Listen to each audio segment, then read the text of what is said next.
आज मैं चैलेंज करता हूं मोदी जी को। मोदी जी, हिम्मत है दिल्ली में दोबारा चुनाव करा के दिखा दो, 10 से ज्यादा तुम्हारी सीट आ जाए, मैं राजनीति छोड़ दूंगा। नमस्कार, विद्या न्यूज लाइन में आपका स्वागत है। दिल्ली के शराब घोटाले में बरी होने के बाद आम आदमी पार्टी के संयोजक और पूर्व मुख्यमंत्री अरविंद केजरीवाल पुराने फॉर्म में लौट आए हैं। जैसे ही कोर्ट का फैसला आया उसके बाद उन्होंने प्रेस कॉन्फ्रेंस की और सीधे प्रधानमंत्री नरेंद्र मोदी को दे दी चुनौती। वो ये कहना नहीं भूले कि मोदी जी और अमित शाह जी, सुन लीजिए, आज आप चुनाव करके देख लीजिए, यदि 10 से ज्यादा सीट जीत गए तो जो कहिए सो। सुनिए वो क्या कह रहे हैं। हम इंपॉर्टेंट नहीं है, हमारा परिवार भी इंपॉर्टेंट नहीं है, लेकिन मोदी जी और अमित शाह जी के षड्यंत्र का खामियाजा जो दिल्ली भुगत रही है, दिल्ली के 3 करोड़ लोग भुगत रहे हैं, उसकी भरपाई कौन करेगा?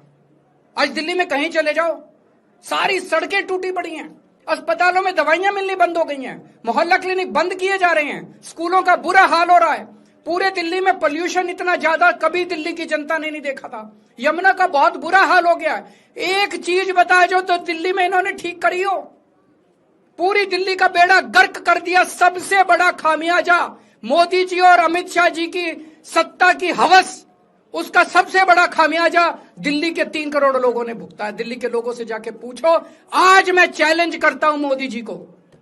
मोदी जी, हिम्मत है दिल्ली में दोबारा चुनाव करा के दिखा दो, 10 से ज्यादा तुम्हारी सीट आ जाए, मैं राजनीति छोड़ दूंगा।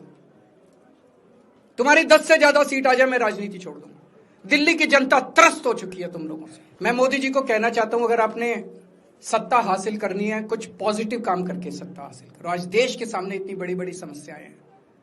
आज देश का युवा दुखी है, देश का व्यापारी दुखी है, देश का उद्योगपति दुखी है।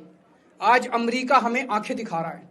मोदी जी की हिम्मत नहीं है जो ट्रंप के खिलाफ एक शब्द बोल दें। ट्रंप के खिलाफ रोज ट्रंप गालियां देता है मोदी जी को, रोज ट्रंप गालियां देता है भारत को, रोज ट्रंप गालियां देता है हमारे देश को।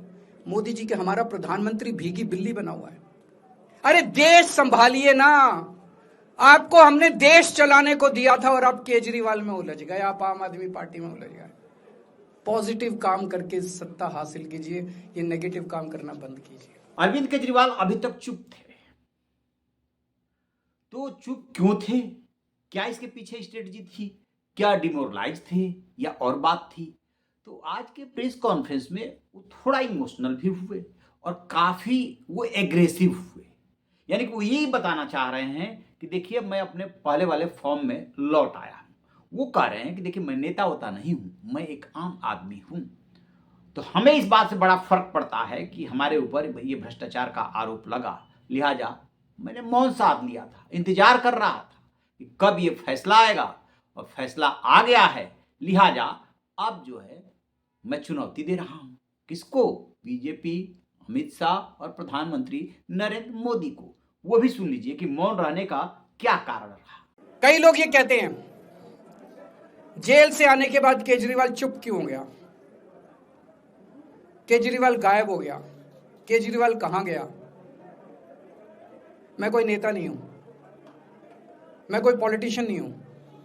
पॉलिटिशियन को फर्क नहीं पड़ता, उनको 4 गाली दे दो, मोटी चमड़ी होती है उनकी। मेरे को, मैंने जिंदगी में केवल ईमानदारी कमाई है। मेरे को जब कोई बेईमान बोलता है मुझे फर्क पड़ता है। मेरे को जब जेल भेजा जाता है, मेरे परिवार के ऊपर ताने मारे जाते हैं, मेरे को फर्क पड़ता है। केजरीवाल को फर्क पड़ता है। इसलिए मैंने तय किया था कि जब सारे देश के सामने मैं निर्दोष साबित हो जाऊंगा, तब तक मैं चुप रहूंगा। आज मेरे दिल से बहुत बड़ा बोझ उतर गया। मैं मोदी जी को कहना चाहता हूं, मोदी जी, आपने हमारे ऊपर इतने केस कर लिए, आपने ईडी छोड़ दी, आपने सीबीआई छोड़ दी, आपने पुलिस छोड़ दी, आपने इनकम टैक्स छोड़ दिया हमारे पीछे, आपने जेल भेज दिया हमारे 5 सबसे बड़े नेताओं को। आम आदमी पार्टी, एक समय ऐसा था जब आम आदमी पार्टी के सबसे टॉप के 5 नेता जेल में थे एक साथ। उसके बाद भी केजरीवाल का कुछ नहीं बिगाड़ सके। अब तो एक ही तरीका बचा है मोदी जी केजरीवाल से निपटने का। केजरीवाल का कत्ल करवाना पड़ेगा, केजरीवाल की हत्या करवानी पड़ेगी। उसके अलावा अब केजरीवाल आपसे संभलने वाला नहीं है। अब आपके बस का नहीं है केजरीवाल, आपने सब कुछ करके देख लिया, अब केजरीवाल का कत्ल ही करवाना पड़ेगा। और एक तरीका है, मैं पहले भी बोल चुका, लेकिन वो मोदी जी के बस का नहीं है। मैंने 500 स्कूल बनवाए दिल्ली में, आप 5000 स्कूल बनाओ। मैंने दिल्ली की सड़कें अच्छी करी, आप पूरे देश की सड़कें ठीक कर दो, देखो केजरीवाल को कोई पूछेगा ही नहीं। केजरीवाल ने 200 मोहल्ला क्लिनिक बनाया, 20,000 मोहल्ला क्लिनिक बनाओ, आप तो देश के प्रधानमंत्री हो, अरे अच्छे काम करो ना। वो नहीं होता मोदी जी से, वो मोदी जी से नहीं होता। मैं उनको कहना चाहता हूं, प्रधानमंत्री जी, केवल सत्ता की जो प्रधानमंत्री मोदी जी की और अमित शाह जी की सत्ता की हवस है, ये उसका नतीजा है जो ये षड्यंत्र रचा गया। तो अरविंद केजरीवाल ने एक बात तो अब क्लियर कर दिया है कि वो अब पहले की तरह राजनीति करेंगे, यानी कि एग्रेसिव राजनीति करेंगे। बेशक दिल्ली विधानसभा चुनाव में उनकी पार्टी हार गई और नगर निगम भी हाथ से निकल गया, लेकिन अब जो वो राजनीति करेंगे, क्योंकि पिछले साल ही चुनाव हुआ है दिल्ली विधानसभा का, 1 साल ही अभी बीता है, 4 साल है, और नगर निगम का उससे थोड़ा पहले हुआ था। तो वो ये तैयारी करेंगे, ये कोशिश करेंगे कि दिल्ली में माहौल बना जाए। भाई लोकसभा में तो इन्हें सफलता मिलती नहीं है, विधानसभा में और नगर निगम में सफलता मिल रही थी। तो जो भी नगर निगम चुनाव और इसके विधानसभा चुनाव और लोकसभा चुनाव के होना है, वो आस ही पास है। लिहाजा वो अब सड़कों पर उतर करके करेंगे मेहनत, लोगों को बताएंगे। वो एक मुहिम चलाने जा रहे हैं, संभवतः वो कल से ही शुरू कर देंगे।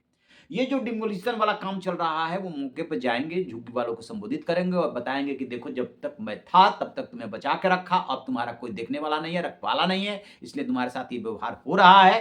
अब जो है अरविंद केजरीवाल को सपोर्ट करो, अरविंद केजरीवाल फिर से आएंगे तो आपकी सूद लेंगे। एक तो उनका बड़ा प्लान ये होगा। दूसरी बात ये करेंगे वो कि एग्रेसिव होकर बात करेंगे। अब जो इंडिया गठबंधन है, उसमें भी उनका से जो है वो बढ़ेगा। क्यों? क्योंकि ये अब उनका दूसरा जो काम होगा वो ये होगा बताने का कि देखिए, ये केस फर्जी लाद करके उन्हें चुनाव में हराया गया, उनके इमेज को डेंट किया गया, और हकीकत में ऐसा कुछ भी नहीं था, कोई भ्रष्टाचार का केस नहीं था, जानबूझ करके ये सब किया गया है। तो अपनी वो इमेज को भी बनाने की कोशिश करेंगे, एग्रेशन लाएंगे, लोगों में मैसेज देंगे, और अरविंद केजरीवाल पुराने फॉर्म में लौटेंगे। क्योंकि अगले साल पंजाब में भी विधानसभा का चुनाव है, यूपी के साथ ही होता है, तो पंजाब का भी चुनाव उन्हें देखना है। तो पंजाब के लिए भी मैसेजिंग करना है, लोगों से बताना है कि आम आदमी पार्टी जो है अब फिर पहले की तरह हो गई है। तो वो ये सब आप काम करने वाले हैं। अब रही बात कि विपक्षी क्या करेंगे, यानी कि इंडिया गठबंधन में होते हुए भी कांग्रेस भी विपक्षी ही है, लेकिन सबसे बड़ा विपक्षी जो है वो बीजेपी है। तो जो रेखा गुप्ता है, दिल्ली की सीएम है, वो कुछ और ही कर रही है। वो करेगी, अभी तो हाई कोर्ट है और खबर आ रही है कि सीबीआई हाई कोर्ट में अपील करेगी, वहां कितनी राहत मिलती है, कितनी नहीं मिलती है, लेकिन ये तो दिखाने की कोशिश करेगी कि उसने जांच सही की है। पता नहीं कैसे लोअर कोर्ट ने छोड़ दिया, इसमें टेक्निकल मिस्टेक है, क्योंकि कहा यह गया कि उसको स्टडी किया जा रहा है, जैसे ही स्टडी कर लेंगे उसके बाद हाई कोर्ट को अप्रोच करेंगे। बीजेपी की तरफ से जो बातें आ रही है वो आ रही है कि अभी एक केस है ना, अभी तो ईडी वाला केस खुला ही नहीं, ईडी ने अलग से जांच की है, उसमें मनी लॉन्ड्रिंग का केस है, इसके अलावा और भी केसेस गिनाए जा रहे हैं। तो बीजेपी भी कहीं से ये संकेत नहीं दे रही है, कहीं से ये उनके लिए स्पेस नहीं छोड़ रही है कि आप एग्रेसिव होकर के राजनीति करें, हम उसे बर्दाश्त करें। अभी और भी आपकी चुनौतियां आगे है। खैर, ये तो सियासत है, सियासत में ऐसा होता है कि जो दूसरा पक्ष होता है वो आपको घेरने की कोशिश करेगा। अब तो ये अरविंद केजरीवाल और उनकी पार्टी आम आदमी पर डिपेंड करता है कि वो कितना एग्रेसिव राजनीति कर ले जाते हैं, और वो कर ले जाएंगे। क्यों? क्योंकि आम आदमी पार्टी जानी ही जाती है अपने एग्रेशन के लिए, एक एग्रेसिव पॉलिटिक्स के लिए। और चूंकि अब इसमें वो बरी हो चुके हैं, बरी होने से भी बड़ी बात यह है कि इस मामले में कोर्ट ने संज्ञान ही नहीं लिया, कॉग्निजेंस ही नहीं लिया, यानी कि सीबीआई की जांच को इस लायक समझा ही नहीं कि इस पे जो है हमें आगे भी बढ़ना चाहिए। कोर्ट ने साफ साफ कह दिया कि आपने कोई जांच नहीं किया, आपके केस में कोई दम नहीं है, हम क्या सुने, इनके खिलाफ तो कोई तथ्य मिला ही नहीं है, कोई प्रूफ मिला ही नहीं है। तो इससे जो है आम आदमी पार्टी, अरविंद केजरीवाल, मनीष सिसोदिया, जो भी पार्टी हैं, नेता हैं और कार्यकर्ता हैं, उनका मनोबल बढ़ेगा। और किसी भी जंग को जीतने के लिए, चाहे वो सियासी जंग ही क्यों ना हो, मनोबल का ऊंचा होना बहुत जरूरी है, यानी कि जोश हाई रहेगा अरविंद केजरीवाल, उनकी पार्टी और उनके कार्यकर्ताओं का। आपकी क्या राय है, कमेंट बॉक्स में जरूर बताइएगा। Thank you.